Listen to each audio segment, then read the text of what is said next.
because TA has this tendency of also. Yeah. Well, she's like, in terms of physical damage, she deals a good amount, but she's not like the true late gamer with 6 slots that wants to play 50, 60-minute games. Something like a Jug, I'd be good for EHOME. That kind of carry. A carry that can be active but also scales. Right. I wouldn't want to see something like Terrorblade in this game, yeah. for example. That pairing to me doesn't sound good, especially when you have Oracle, when your support is almost exclusively defensive.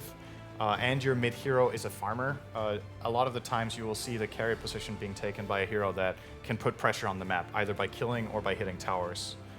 So I would imagine we could see a hero with a stun. The Sven ban for me is really good out of Anvorgesa here. The Wraith King too. Both heroes could have been very good here. They're banning good heroes from Magnus though. What's my boy Mag gonna empower? Something else, like Jugger, maybe. Jugger is Troll. Looks interesting for both teams. Troll just got banned. Oh, by okay, so never good mind. Call. You totally didn't see that before. No, you of said course it? not. Okay. Absolutely not. Fair enough. What do EHOME do here? I think either you pick your position 4, you pick a flex offlane 4, or an offlane. I don't think they want to show their carry yet. They don't have the information that they need necessarily. Rubik can steal RP, can steal Burrow Strike. Solid. The support duo isn't the best in the way of playmaking though. Rubik, Oracle. So I do think we will see at least one hero from EHOME that truly sets up plays.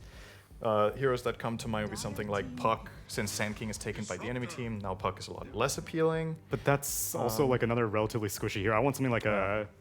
I mean, I thought an Earth Sphere would have been nice, but I want some hero that can get into a fight and get into a Sand King's face, because right now all these heroes, they have to stay on the like perimeter. They cannot get into a Sandstorm at all. They definitely need frontline. But what frontliner do you pick here that also sets up a fight?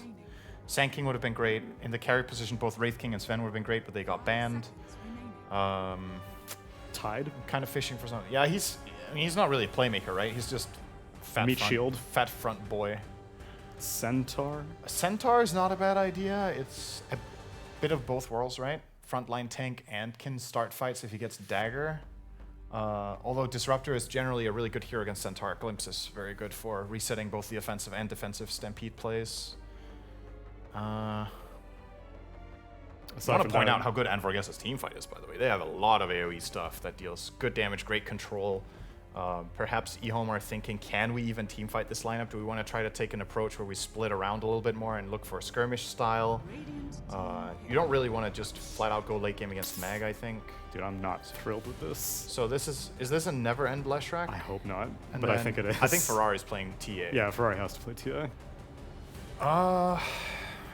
I don't know. They look a... I don't want to say they look lost, but it looks a little... I mean, either they're just Juggernaut. really convinced about this Leshrac, but I don't, like, what happened in game 1 was not effective enough for me to be like, this is the hero that EHOME should make their entire draft around. This is their anchor. I mean, they definitely have a worse, or I would say they definitely have a worse lineup for playing around Leshrac. Yeah. This time they don't have the targeted easy stun of Sand King. Exactly. Which they didn't even take advantage of in the laning phase anyway. No, because they didn't lane together, which was also a bit odd. Yeah. And this Jug, like all the magic damage, Jugger's super good at this game. Lots of magic damage. He can spin and more or less, he can block all of Leshrac's damage apart from Edict. He can block Rubik. He can block Oracle. Takes advantage of the cleave from Magnus. He's a natural Manta buyer, which is really good against TA's Refraction. So they have Anvorgesa's lineup just looks stable. And last time, you know, we gave EHOME a lot of credit for their lineup, and you keep asking for something that's actually going to be able to make plays here, you know, with Oracle and Rubik, and not necessarily having anything that's going to enable them to make these plays. What are the advantages of EHOME's lineup right now? How can they even chart out a win condition before we do see them round out their last pick? They're really good at pushing waves. That's one thing their lineup does well. TA and Leshrac clear create waves super fast. Rubik is one of the best supports. If he steals any AoE ability, he can just Fate Bolt plus Shockwave, for example, get the waves out. That's something they're good at, but they need to make space for something game-winning. And that was a very quick Beastmaster pick. So it looks like EHOME are aiming for a type of mid-game timing around Leshrac and Beastmaster plus a TA Deso, perhaps, to try to hit their first peak, but the wave clear problem, which Beastmaster is also good at, by the way, is pretty well solved by Ember. It's one of the best heroes at dealing with wave pressure. He's a good hero against TA in lane. Man, this Anvorgesa line just looks nice. It just looks nice, and EHOME looks very they're one step behind in pretty much every regard. It's very strict. Like the ease of execution for me lies with Anvorgesa, and EHOME need to play a solid game here. But again, based on game one, I would say Anvorgesa would be the favorite. But I just want EHOME to wake up, man, and play a good game. I mean, it seems like a bad situation to be in when you have a team that starts off shaky. Now they don't have, like you said, ease of execution. They need to play out of their minds before we even touch down and start this second game. Tsunami, do you think we might have an upset to actually start stuff off today? If there was ever a draft that would lead me to believe that there's an upset, it's definitely this one. Anvorgesa just have answers to everything that EHOME are trying to do, which is, I don't even know what they're trying to do, which is the biggest problem. Well, then we don't know if they have an answer. It's true. Fair enough. We could get surprised here. It takes a lot of things to make the perfect upset, right? Playing out of their minds is a big statement. I don't know if they need to play out of their minds, though, but they need to play better. I think they need to, flat out in this game, they need to outplay Anvorgesa. In the last game, I didn't feel like they needed to necessarily hardcore outplay them. They just needed to play well. In this one, I think the difficulty for EHOME, like now this...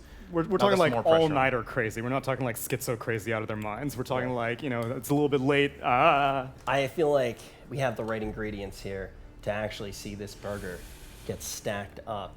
The question is whether or not we are going to see EHOME able to take down this meat. We're going to throw it down to the casters and see if they think they have what it takes.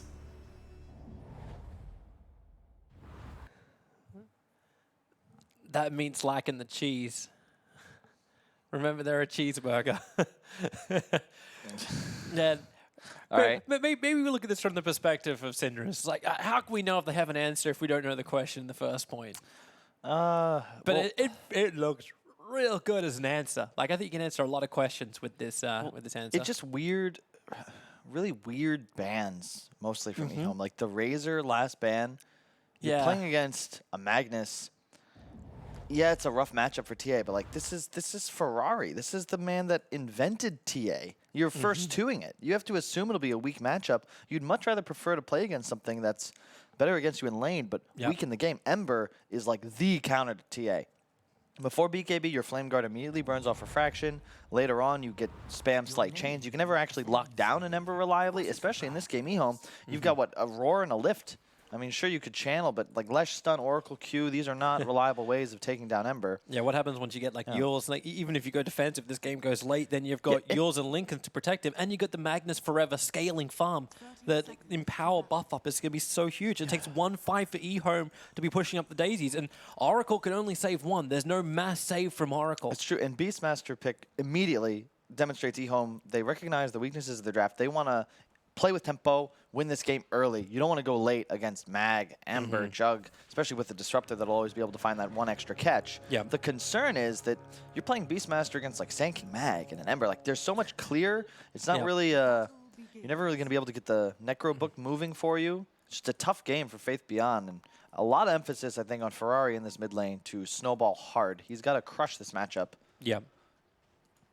At least he knows like this isn't like a full ticking time bomb like the Meepo was. So Templar Assassin, Ember, like he does need to have some momentum behind him. So if he can nail this lane, if he can reckon with side blades at the early point, it could be good. But just having EHOME with an answer is going to be like the best possible thing. Faith Beyond, my God, he's actually going to get body blocked up. Do they go under the tower again? No, they don't. They just burn off all the life. But man, EHOME need this. Okay. If anyone's like, oh, this game doesn't really mean that much, it means a hell of a lot. Every single step inside this miner, yes, there's 2 slots going, but doesn't mean you're going to be straight up into that top position. And they're in the top 12 at the moment, but they don't get to hold that position.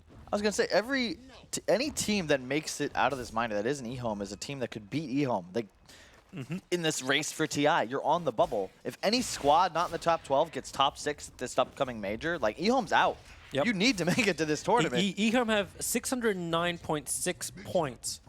That's how many points they've got right now. That's by far achievable. Yeah, they just have to finish top 6, Toby. The math doesn't matter. Any team that finishes top 6 knocks EHOME out of TI. They do not want to lose in this opening group stage game because both Alliance and Windstrike, those are squads hungry, training hard, that would love an opportunity to show their stuff at the major. Right now, I'd say Anvorgesa, they got the better draft, but can they connect? Can they make they need to follow through. Like, the draft looks great. Like, before that, you got yourself a great 5th pick. Now you got an overall solid draft with some good counters in lanes. But how does it all work? then again, like, I just want to keep my eyes, maybe on bottom lane as a Whisper. Playing that 3 position SK, which is also a nice bit of fun from him. He was absolutely amazing on Darkseer in Game 1. And now he's going to live up to XinQ's performance in Game 1 on the SK. Yep, I think he will do just that. He's arguably, I think he's been the top 3 in South America since the first minor of the season back in Stockholm in, what was it, like November, September?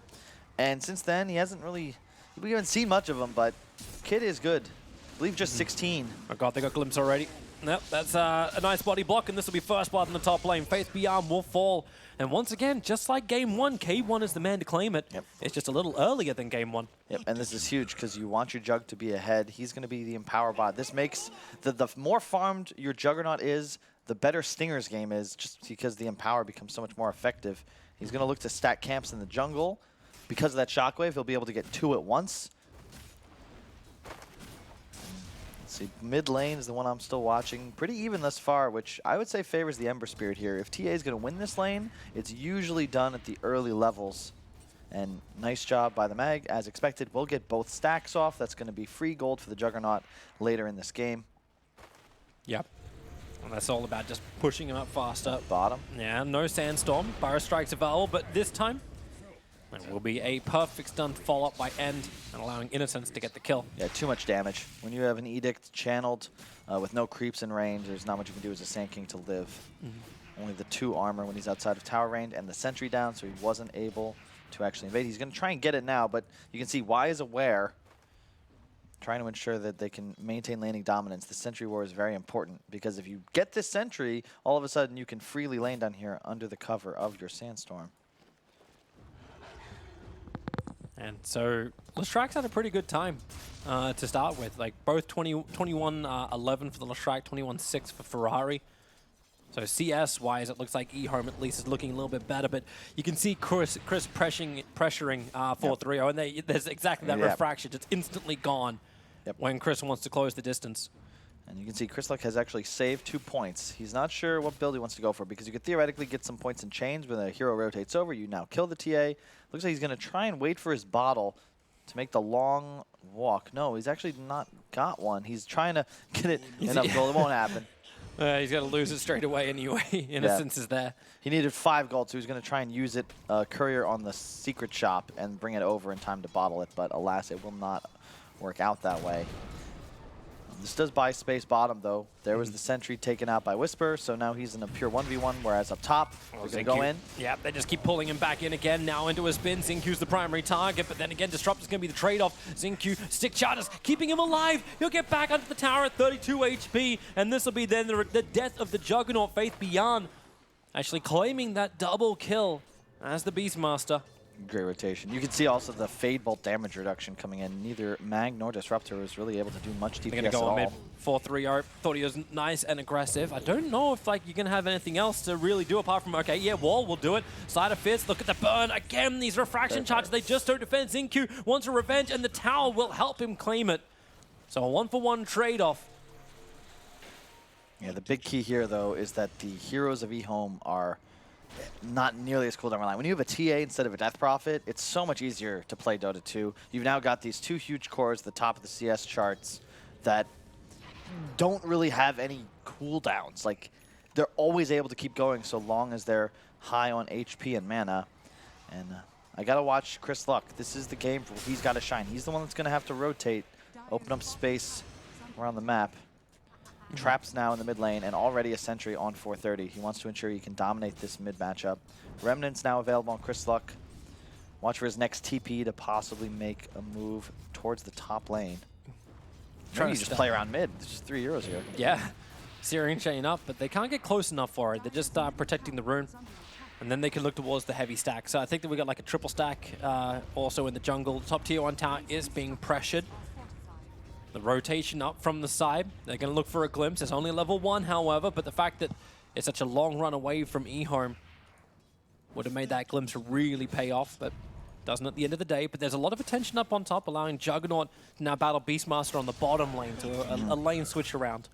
Yeah, but this doesn't favor the Jug with no support. Yeah, you've got a bit of a lead, but Beastmaster, especially when you're this farm, like, you don't really mind, and you can lane just where you just trade, and you don't want to be trading as the Jug in this game. You want to be free farming.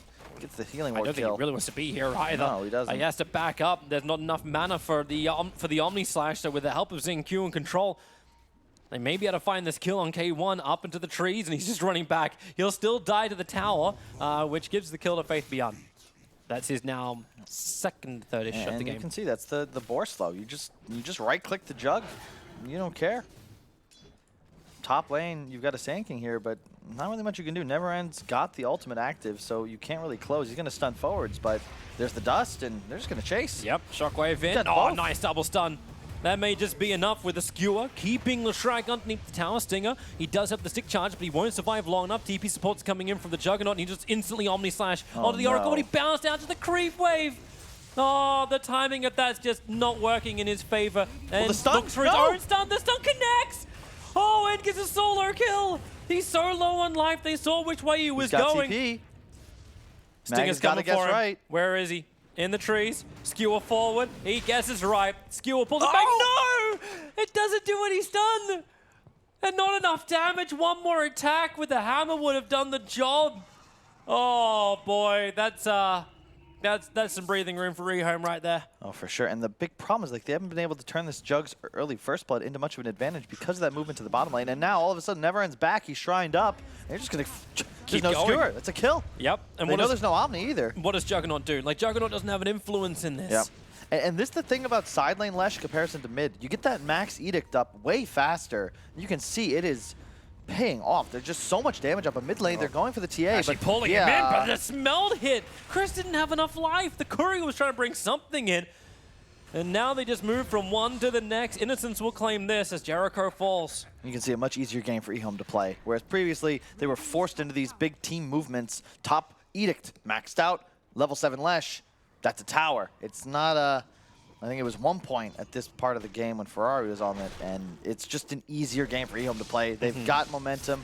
They got this Beastmaster to groove up around in a minute, and you have a level 3 mag still. You need the Tome before you're very effective here. That cleave from your Empower has been nerfed time and time again. Still a good ability, but you really don't do much with just the 1 point. He has the second now, but Yeah. Jug's game is suffering because of the death bottom. Yeah, they had to give the quad stack to him while 430 can take this big stack of Ancients. Yep. And this is the more effective farming coming in from 430. Yeah. Also, you know, Mag and Jug have to hold hands, whereas TA is able to do this by himself as the Oracle mid is trying to... Trying to break free. Walk out holds you there while on bottom lane. The chain stuns continue from EHOME. They're able to find yet another kill onto Wisp, but this SK just can't catch a break. No, you can't. And look, again, this Edict, level 7 Lesh. You just keep moving around the map. You output so much tower damage. He can just sit here and pop that again in 10 seconds. This tower actually goes down. Unless someone's going to come and do something about it. They've already burned the fortification, so they won't have that available. Yeah. I love this hero. Really? I mean, What about this do you love? it's a very high-skilled maneuver. Always strike where your enemy least expects you when you can't see them. Oh, big nice. advantage. Oh, triple Side fist, and way! Here we go with all the remnants we possibly got. His Rubik was being protected There's a slightly. trap. A TA trap slows him down, turn around for more damage into Chris. He's got 19 one charges available. But that's everything for nothing. Toby, there's no counterplay. And big part of that's Jericho was not level 6, so couldn't follow up with the Static Storm. I do believe the Mag took the first tome. It's unfortunate. His bottom, you know, Lesh not only gets the tower, he just free farms a bit. Beastmaster now going to go farm Ancients as TA takes top jungle. EHOME just out farming and out fighting Anvorgesa in the early parts of this game. And this is why I was a bit concerned, man. You can't celebrate after game 1. No matter how good the draft looks. And you saw the panel questioning it. Like at the start of game 1, you think, no, EHOME, they're definitely the stronger team. They should play a lot better. And then this great play comes out. You're like, oh, okay, maybe EHOME are trash. Game 2 comes along and say, oh, EHOME, oh, they're back to where they were. They just woke up in the morning. It does feel like in this meta, though, it's so much more difficult when you have all these cooldowns to worry about. Previous game felt like every minute that went on, Anvorgesa was getting a lead, and EHOME felt pressure to do things all the time. But nowadays in Dota, you never want to be the team that has to find kills. Whereas this game, EHOME casually farming the map, but we want to make a move, go for it. No real cooldowns to worry about. The trap's going to come out of the jug. He's in trouble. He was watching the Juggernaut There's an RP? farming, and they have to hold him back. Magnus Oh will my end up God, falling they're- while in mid. They're going to take absolutely everything EHOME because Leshrac just tanks through it. Burrow-Strike will come out. Have they got the damage? No, Oracle still there giving end. All the life he needs with a full-up roll. Whisper will fall, and that just leaves one last. Jericho bring down the wall. Oh, God. That is 5 players mopped up, and this could be a very fast game too, Kyle.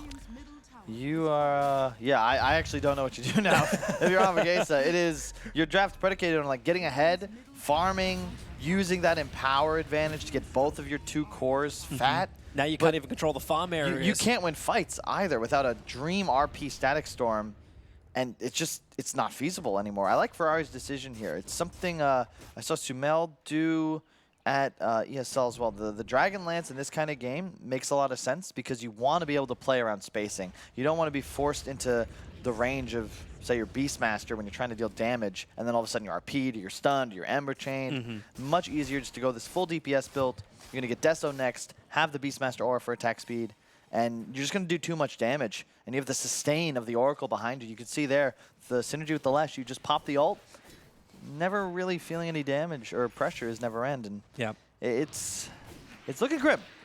But you never know. Yeah, but it's looking grim. It doesn't look great if you're a Peruvian fan right now, but there are things they can work with, and if EHOME do what they've done now, they're backed off to their side of the river. I actually thought like you can't use your empower like farm speed. Because you weren't going to control your side of the jungle, but you look for a dire observer ward on the Radiant side of the river, and you're not going to find one. They're not watching the farm patterns EHOME, and this is going to give a little bit of extra breathing room and catch up. But I want to note that EHOME, they did do something different this game, which was select second pick. And sure, the Beastmaster wasn't like this huge gotcha, but it removes the South American side ability to find a surprise themselves. I think that was a big deal here. And Neverendi's chasing, won't find anything in the trees. We had a good guess. Yeah, he either went down or he went right. But the TP out already happened. Yep. So pressure to the tier 1 tower, at least on top lane, so Chris can create some space. You grab an Invis on the Beastmaster with Roar active, that's huge. And you can see EHOME, it's just a simpler game for them to play because you have multiple heroes that can output tower damage, right? So bottom, Neveren's just pushing both supports in support. TA can keep farming, Beastmaster can play around the map, and you don't need to blow big spells to do this. So let's say you were to respond as Anvorgesa, you just back away, and you know that you're not really losing anything around the map because you always are playing split. Yeah, Beastmaster, he's not even going to bother Faith Beyond, just going to pop out middle. Wants to keep the lane pressure up. You don't need to do anything. You're outscaling, you're taking more objectives, and you don't feel like you're on a clock. Yep, and Ferrari just finished up his Desolator. And with all these building objectives you're taking, it's opening Roshan up more. Like the bottom tier 2 tower falls and adding more pressure means that you actually, with that, like Anvorgesa has to move down south. Like they have to move further away from Roshan. Yep, Bounty Rune spawn. You got a smoke on the Oracle. I expect to see him do it. Yep, the TA Deso on the way. It's a power spike. It's time to rock and roll. They're going to pop it up right now, as expected. Might go into Roche, might look for a fight first, but with the bird vision... That's Roche. Yeah. It's totally Roche. They got a level 2 Necro book to be willing to find if they want to, but that bird vision you were mentioning, like it just lets them see any kind of rebuttal. And it looks like Anvorgesa are not really aware of this. Like they've just put down their own observe ward. Okay. Oh, whoa, it died. Yeah, Oof, I wasn't looking. Yeah, it's gone. It's gone. And then you look towards mid. Like that's where the pressure's being applied by Ed, because he wasn't even there. And so how do you know when End is still able just to sit in the lane and solo push? And that was another thing missing from the draft in the previous game, right? How did they ever do Roche? It was like a DP Leshrac. Now you just walk into the pit with 2 heroes. I need to burn a 1.5 minute cooldown. Yep. And look at the tower damage. Jeez. Yep. The aggro glyph as well can now move towards top. 5 towers to 0 thus far, and this teleport is going to be able to save it as well, I think. Glimpse? No, they're not following up with this. They have the observe wall on the hill. How do you follow up, Toby? You don't have vision. You find anything. Like, you skewer into RP. Like, the observer ward now just goes down. You got no ability to fight into EHOME's lineup right now. You need the Dream Team fight, massive ultimates from both your supports with no initiation tools. There's just... I just don't know how you play this game. You got a Yules now on the Rubik. Whisper doesn't even have a Blink Dagger on this SK. Like, he went for Veil to begin with. They went for the amplification of their magic. You can see EHOME, like, they continuously pressure his 3, where, you know, you got Ferrari shoving middle, Oracle continuously placing sentries around the map. They don't have to be together, and they can still get aggressive. Ember will get out in time before the lift. I actually think he dies there if he gets lifted. And it feels so dangerous. The top tier 2 tower is gone. That's all out of towers in 17 minutes. yeah, if you're going to wait for the TA Manta style, looks like the choice from Ferrari. It's curious. It's really good against the Juggernaut Omni Slash. You just pop the mana and negate a lot of the damage. He's also got some dodge abilities. Like, if you're good, if your timing is amazing. Juking RP, juking Glimpse, these are not... They're not realistic. It's good, it's cool, but it is not something I think you're planning for. I mean, unless he probably is a better mid player than I am, don't get me wrong, but that's a little ambitious. And you just don't need it to be that complicated. It's just a good damage item. Gives you some survivability. It's not bad. Bottom, Whisper's going to try and push out this lane. He needs a blink. They're coming in behind him. I'm never certain about this when you got the Sandstorm on the side, so, Pyro Strike, he'll head down. No TA trap on him, but Dust hides in the trees and will be able to successfully TP away to safety. Just any kind of pressure that... Yeah, but look around the map. You have a hero in both of the other lanes and the jungle right now for EHOME. I'm not going against that. I think EHOME is going to continue at the same rate they're going, but it does feel like it's just creating more and more time for this Juggernaut. Like it's buying him something. So if the RP does, hey, I'm clutching. You're playing devil's advocate. I get it. There you go, Kyle. See, for people like this, welcome to Casting Lessons 101. For any, because if you're like, EHOME look fantastic, and I'm going to tell the absolute truth and nothing but the truth, you're EHOME bias. But if you start thinking about the other ways back, and then it does happen. 1, you look amazing, and 2, you are no longer biased. The Juggernaut is not going to be the reason for that, Toby. They need this Ember Spirit to be massive. But they're giving all the farm to the Juggernaut anyway. Sure, you're banking on some massive Omni Slash, he's under the Sentry Ward. He thought he was safe. That's a kill spree to be ended. K1's going to get some extra gold. You know what this sets us up for, Toby? If EHOME are able... no, we'll get into it later. But... You're going to let the Aegis fade, most likely. If you're EHOME, you need the BKBs to come out on probably your TA, maybe even your Leshrac. Then you can look to get more aggressive, but they're just not on a clock this time. They're out farming, even against the threat of the Empower. They still feel confident. And that's going to run in. Let's have a watch this fight again. Right on the edge of the Sentry. Yeah, I like this decision, though. It's all about the map control. They've got the Manta now, finished on TA, Bloodstone, Lesh, and you just continue to play this top Radiant jungle area. It denies the Ancient Camp. That's the big deal. And in addition, if you can remove vision from this area, there's no real way for Anvorgesa to play. The bottom part of the map is dead. You're not going to get anything going here. And whenever Roshan were to spawn, you're perfectly positioned as EHOME to be able to go take that objective. Although they might not even wait for it. They still have Aegis for 40 seconds. They're just going to start walking high ground. Yeah. I guess it's now Anvorgesa to reply in some way, shape, or form. But it's through two lanes as well. A push in through top. 4-3-0s taking out that tier 2 tower. What'd you end up stealing? She stole Empower. Well, 4-3-0 is going to hit a little harder right now as Chris already goes down to half of his life, and 4-3-0 wants to finish this Rax. He is dropping down low, down to 1/3. Whisper got the Pyro Strike up with the pickup. You've already got the grab from Xingqiu. Pull back. It's a good storm. It's a good wall. They're holding in both the Lash and the follow-up RP, but where's the damage? They kept him up through the entire thing because they didn't have Oracle. Innocence was on the back lines. Your Sleight of Fist will do almost nothing.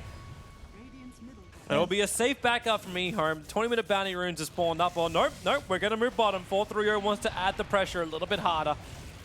And they still have an Oracle with full mana. Permanent sustain. They're hitting the back lines pretty hard, though. So, permanent sustain is there, but when a Sleight of Fist hits like that and Innocence is low, God. oh boy!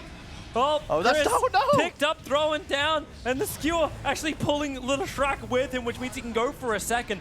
The Yule Scepter is available, so he's got a defense. Up into the air they go. Oracle wants to help out if possible, but end being pulled back. 3 Spirit Speed committed to get that unstoppable streak, and they get the glimpse back over on Innocence. He couldn't dispel in time. That gives a double kill to Jericho. Of all the heroes that could have claimed that, that's not the ones they wanted.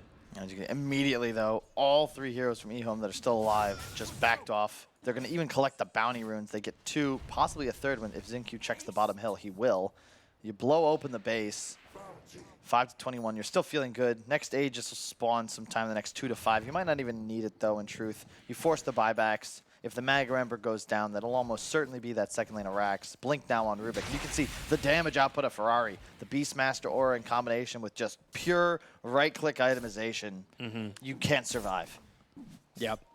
And they don't have a way to really surprise initiate. Like, if you had that RP skewer back into a better position, it may feel good. Like, the wall, it felt good. The static storm in the wall actually felt like it was a good mounted defense. If you don't get the Oracle, Toby, you aren't actually going to find kills on anybody. And theoretically, sure, you get all 4 of the other heroes, but it's simple for EHOME to play around these cores, bait them. This'll work.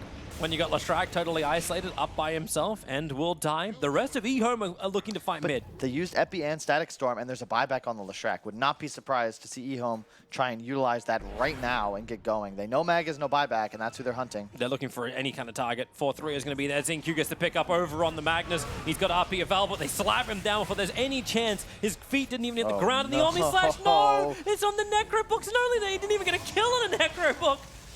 Wall comes up. Ferrari doesn't care. The Necros will finally go down. Don't even need the Lesh buyback. Nope. And XinQ just blinks forward. Gets the root down on the Ember Spirit, and he can't do anything. Dead for 77 seconds. I think that's actually just the game right there. No Mag, no Ember. They do not have buybacks available. Jug has no Omni Slash. There's no big epicenter. EHOME. In fact, it's a blink forward from XinQ to get the double searing chains. He steals Sandstorms, he'll go Invis as well. You know, XinQ has just been playing amazing this series, even with the bumpiness of Game 1. He is overperforming for EHOME. Oh, for sure. He's the one player, I think, so far in this series who I've seen excellent. Like, just no flaws in his gameplay. GG. And, yeah, this was child's play for EHOME. A great landing phase. I think a simpler draft in a lot of ways. If you're playing against a team that you're heavily favored against, I'd much prefer to see them with these just balanced lineups. You don't need to all in with this 3-core combination that has to use like the DP Doom, Flashlight. There's no one can just be like, hey guys, I'm gonna farm for a bit and like I'll get this item and I'll go hit stuff. It just makes a lot more sense when you see them pick in this manner. Anvorgesa, you know, look at the emotions. It's a completely different story from the first game. You've gotta relax. You got to recover. This is a new ground for this team. You know, it's not many teams from South America have a ton of LAN experience. It's important that they learn from these sorts of moments because they're not outmatched necessarily. But they've just got to. Yeah. Game 1 was great for him. Game 2, it kind of felt like the elements seemed like they were gonna work really well together. But when you see the execution of it, it got a little bit rougher. Like, the 3 cores, as you were saying, like, how are you meant to make this work? When EHOME was like, all right, we got to play a faster tempo. Like, we've got to actually give Ferrari a hero where he can actually dominate the mid. Even if the matchup's not right, he must have still said, like, yo, just give me TA. Yeah, like just give me TA and I'll just do my Ferrari things. And it's something that we were discussing before. You know, Chris Luck, he's confident with that first 2 TA, but you're playing against a legend here. This man was playing TA before you even knew what Dota was. It's Ferrari 430. Yeah, well, I can't wait for Game 3, Kyle. And you know it's coming up no, we're not going to go to Game 3 just yet.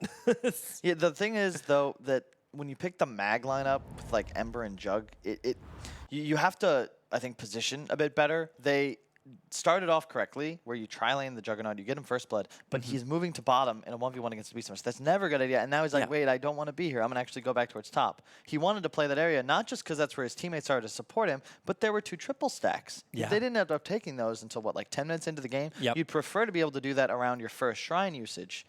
Just a cool concept, but they have to be better about, like, the map movements. But that's where a team like EHOME's going to shine. They're just better. They're more experienced. And if you're Anvorgesa, I think you got to kind of... It's like Rich. It's like you said, okay? The burger looked great, but where's the cheese? You need the cheese. You need that something special that puts your draft over the top and gives you that easy win condition, and then, you know, see who takes it. Sure. So let's find out cheese and maybe some secret sauce for the burger for Game 3. Who will get to move forward in the bracket?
esports, we are still at the beginning, and giving context to data with super complex technology and stats and insights can really help doing that.